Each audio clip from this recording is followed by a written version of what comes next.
नमस्कार, आप देख रहे हैं रोहतास वाणी। पवन सिंह के अभी तक ट्विटर और फेसबुक पर चुनाव लड़ने के कयास लगाए जा रहे थे। हर किसी के द्वारा बसपा से तो किसी के द्वारा किसी और पार्टी से चुनाव लड़ने की बात की जा रही थी, जिसको आज काराकाट लोकसभा में एंट्री किए उनके भाई ऋतिक सिंह और मीडिया सलाहकार संतोष सिंह ने सभी कयासों का पट्टाक्षेप कर निर्दलीय चुनाव लड़ने की बात कह डाली। बता दूं, आज लगभग 2 बजे के आसपास विक्रमगंज के होटल ग्रैंड इंटरनेशनल में संतोष सिंह और पवन सिंह के भाई ऋतिक सिंह जैसे ही होटल के पास पहुंचे, लोगों का हुजूम उमड़ पड़ा और लोग पवन भैया के नारे से गुंजायमान कर दिए। लोगों ने फूल मालाओं से दोनों लोगों का स्वागत किए। हुजूम को देखकर मानो ऐसा लग रहा था कि पवन सिंह की एंट्री में क्या स्थितियां होंगी।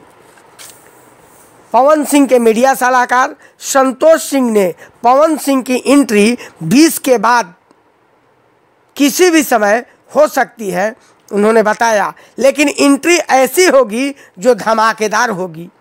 उन्होंने कहा कि पवन सिंह काराकाट के विकास के लिए चुनाव लड़ने की बात कह रहे हैं। अभी तक जितने भी प्रत्याशी थे काराकाट की विकास नहीं कर पाए हैं। न यहाँ मेडिकल कॉलेज है, न इंजीनियरिंग कॉलेज है। ये सारी व्यवस्थाओं के लिए पवन सिंह सिर्फ काराकाट को ही चुने हैं। सुनिए पवन सिंह के मीडिया सलाहकार संतोष सिंह ने संवाददाताओं से बातचीत के क्रम में क्या कहा। हर बात टकावना बात के डर तो उन्होंने आरा जिला को क्यों नहीं चुना? देखिए, एक चीज हम बताएं आपको, हर आदमी की इच्छा होती है जब बड़ा कोई नाम होता है, ये आप भी जानते हैं, पूरा बिहार जानता है, पूरा भारतवर्ष जानता है कि पवन सिंह का नाम छोटा नाम है। ये प्रश्न आएगा, हम जानते थे, जैसा कि अभी बोल रहा था तो मैंने बोला था कि क्यों नहीं आरा ही क्यों नहीं पवन जी आरा चुनते, लेकिन आरा से सटे शाहाबाद और यह काराकाट का लोकसभा क्षेत्र कहीं न कहीं 14 साल में ये चौथा लोकसभा इलेक्शन होने जा रहा है जब से परिसीमन चेंज हुआ था 2008 में, अगर सही हूं तो। उसके बाद यह क्षेत्र में लोग सांसद बने, मंत्री भी बने, केंद्रीय मंत्री भी बने। न शिक्षा के क्षेत्र में काम हुआ, न चिकित्सा के क्षेत्र में काम हुआ, न सड़कों के क्षेत्र में काम हुआ, न कोई यह बहुत बड़ा प्लांट आया, न केंद्रीय विद्यालय आया, न मेडिकल कॉलेज आया। एक मंत्री जो भारत सरकार के सेंट्रल में मंत्री हो और शिक्षा मंत्री रहते हुए यहाँ नवोदय विद्यालय तक न लाया हो, तो इससे बड़ी विडंबना नहीं हो सकती। कहीं न कहीं आरा में 70-80% वह चीजें व्यवस्थित हो चुकी है। आरा का रेलवे स्टेशन देख लीजिए, रास्ता के मामले वहाँ का ब्रिज देख लीजिए, बहुत सारी ऐसी व्यवस्थाएं हैं, चाहे कॉलेज को देख लीजिए, बहुत सारी ऐसी व्यवस्थाएं हैं जो आरा में स्टेब्लिश हो चुकी है। सांसद बनना केवल मकसद नहीं था, न सदन में जाना मकसद था। पवन जी को सिर्फ सांसद बनना और सदन में जाना मकसद नहीं था। उनका मकसद ये था कि जो क्षेत्र, जो बिहार के वह क्षेत्र है जो हमसे अछूते रह गए, विकास से अछूते रह गए हैं, मैं अगर सांसद बनूं और वहाँ का नेतृत्व करने का मुझे अवसर प्राप्त हो, तब वह मेडिकल कॉलेज हो, चाहे केंद्रीय विद्यालय हो, चाहे रोड का मामला हो, चाहे स्टेडियम हो, चाहे वो जिस क्षेत्र से जुड़े हों। बहुत सारे ऐसे कलाकार भाई भी हैं हमारे जो यहाँ क्षेत्र से जुड़े हुए हैं, उनको वो प्लेटफॉर्म नहीं मिल पाता। और पवन जी एक ऐसे व्यक्ति हैं, जात मत मजहब से ऊपर उठ करके, चाहे कलाकारी के क्षेत्र में चाहे राजनीति के क्षेत्र में, हमारा मकसद जाति धर्म मत मजहब से ऊपर उठ करके सारे समूह हमारे समाज के लोगों को लेकर के चल रहा है।